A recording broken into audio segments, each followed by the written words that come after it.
Hey guys, it's Sasha. UK inflation slows sharply to 4.6%, says the Financial Times. UK inflation falls sharply to 4.6%, says the BBC. Rishi Sunak said, "We have halved inflation, meeting the priority I set out in January." And he reposted this clip of Jeremy Hunt declaring victory. In January, the Prime Minister said that his number one pledge was to halve inflation. And we have now delivered that pledge a whole month early. According to the UK government, the UK has now beaten inflation. It's over and it is time to pop the champagne and wildly celebrate. Rishi Sunak has delivered on his pledge to halve inflation, except today's drop in inflation has absolutely nothing to do with anything Rishi Sunak or the UK government have done. It is an artificial drop. It is a masking where the data says that inflation is down, but the reality is unfortunately the complete opposite. And as per usual, we're going to dive into the numbers so that I can explain why there is a massive problem. And I'm going to use data because I am not an insufferable politician with brain damage. So here is the monthly inflation data. CPIH was 6.3% last month and is now at 4.7%. And where did this huge drop come from?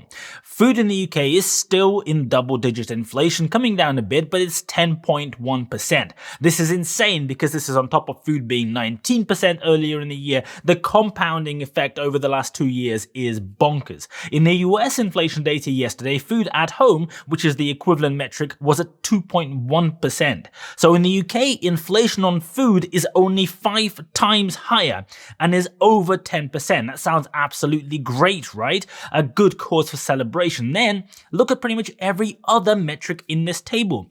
Alcohol and tobacco, hardly moved. Clothing and footwear, a little bit better. Health, still very high. Communication, also high at 8%. Recreation and culture is up from 6.2 to 6.6%. Education up from 4.1 to 4.5%. Services overall have gone from 6.3 to 6.2%, going absolutely nowhere. Incredibly sticky. In fact, the only reason the inflation data looks good today is because of this one line, housing and household services. This has dropped from 5.7% to 1.9%. So what exactly dropped inside it? Let's look at the data in a bit more detail. In table 12 of the data behind this report, you can see that inflation overall fell 1.6% from September to October, and 1.2%, almost all of that, came from housing, water, electricity, gas, and other fuels. So let's go to table 8 and scroll down to section 4, which is that particular section that has caused inflation to go down. And you can clearly see that there is this huge drop in 4.5 electricity, gas, and other fuels. Electricity is down 15.6% year on year. It was up 6.7% last month in September. That's a huge drop. And gas is down 31%, and it was up 1.7% last month. So the only reason that inflation looks so good this month is because Ofgem reduced the price cap in October. And immediately that drop flows into the inflation data, which is pretty funny because most people haven't even paid their bill for October yet. The money has not departed people's bank accounts.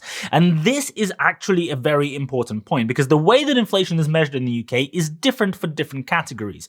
With some categories like food, prices are compared on a specific price of goods in the supermarket, the price at which people are actively buying those goods every single day where money is being exchanged. So the data you have in inflation is based off what people actually pay at the till.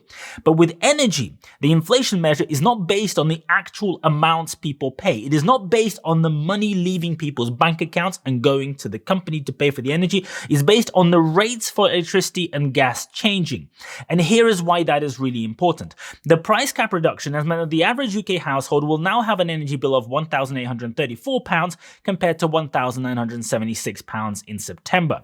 That's £142 a year less. But 12 months ago, from October 2022 to March 2023, the UK government paid £400 towards everyone's energy bills automatically to reduce the pain when the prices suddenly went very high. This winter, the government is not paying anything. When they did pay that money last winter, it was not taken out of the inflation data.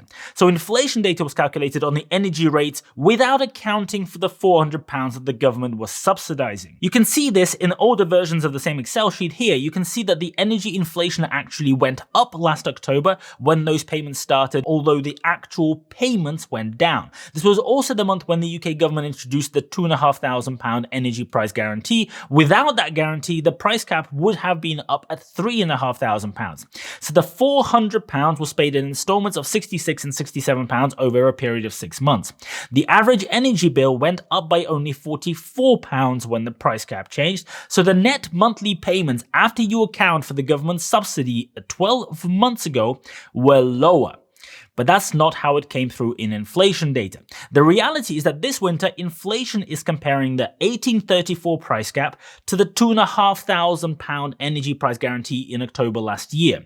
And if you do the numbers, 1834 is 27% less than 2,500, which is what we saw in the Excel as the year-on-year drops in energy prices. The reality, though, is that the £400 subsidy last year was spread over only 6 months. So you essentially got double the benefit of that £400 when you're comparing annual numbers. The simple truth is that people are now paying more for their energy bills right now than they did 12 months ago. In real terms, in terms of money leaving people's bank accounts, because there is no subsidy. But the inflation data says that there's been a huge drop and Rishi Sunak is celebrating this accounting trick. But going back to inflation data, the number you should be concerned by really is OOH, the number that nobody's talking about, the owner-occupiers costs. These have gone from 5.0 to 5.4% in the last month. And for the first time in this inflation spike, OOH is now higher than the rate of inflation. So now OOH is pulling the overall inflation number upwards for the first time. This is the start of a really big problem. Here are the detailed numbers for owner-occupiers costs. You can see that rentals are staying pretty flat at 6.3%. Rentals are probably going to take a little bit longer than mortgages to come through on this, but owner-occupier costs are accelerating. They're not just going up, they are accelerating. This is a massive problem. Look, they were slowly creeping up in spring, 0.1 or 0.2% per month. Then it was going up a bit more, and in the last month, it's gone from 5 to 5.4% in just 1 month. You can see the same data on this chart. It's the black line, and you can see how it is trending further upwards. The thing is, this line is only just starting going up, and it's going to get worse from here. How do we know? Well, because most people in the UK have a fixed-term mortgage with a fixed rate of 2 to 5 years. When that fixed rate ends, you suddenly have to start paying a lot more money every month. And everyone who does have a mortgage, which is about 1/3 of the country, is going to see their monthly payments go up a lot because most people were taking out their mortgages when interest rates were at 0%. In the next 18 months, a huge number of people in the UK are going to come off their fixed-term mortgages, and in many cases, monthly payments for those people will be going up between 50 and 100%. I did the analysis of when all of this is going to happen based on data from various different government and Bank of England and other sources, and the answer is we are right at the start right now. So when all of these people's mortgages come off those fixed term rates and people start having to pay 50 to 100% more in monthly payments, that owner-occupies housing cost number is going to go a heck of a lot higher than 5.4%. We already know this because those mortgages already exist. They are already running, they're not going anywhere, and we know that their fixed term rates are going to end. We even roughly know when they're going to end. This is not a supposition. It is a train full of excrement that is slowly moving towards the station, and we can already smell it even though it hasn't arrived yet. Wages continue running very hot in the UK, and it's not surprising. Energy costs are going up a lot despite whatever the official data is saying. Food is still going up at over 10% year on year. Remember, this is while the government is celebrating achieving something. People are struggling to pay for the most basic things, and wages are now running significantly ahead of the inflation number. This is a big problem because services inflation is also running ahead of the average. And obviously services inflation is very strongly linked to wages because the primary cost there is wages. Wages are going up because of inflation, and inflation is going up because of wages. You see the problem, right? This is the wage price spiral that the United States was very lucky to avoid, but it is a very real and a very serious problem that is happening in the UK right now. The job market in the UK remains very tight. This is also a problem because strong employment, while there is a wage price spiral, is a bit like pouring gasoline onto a big fire.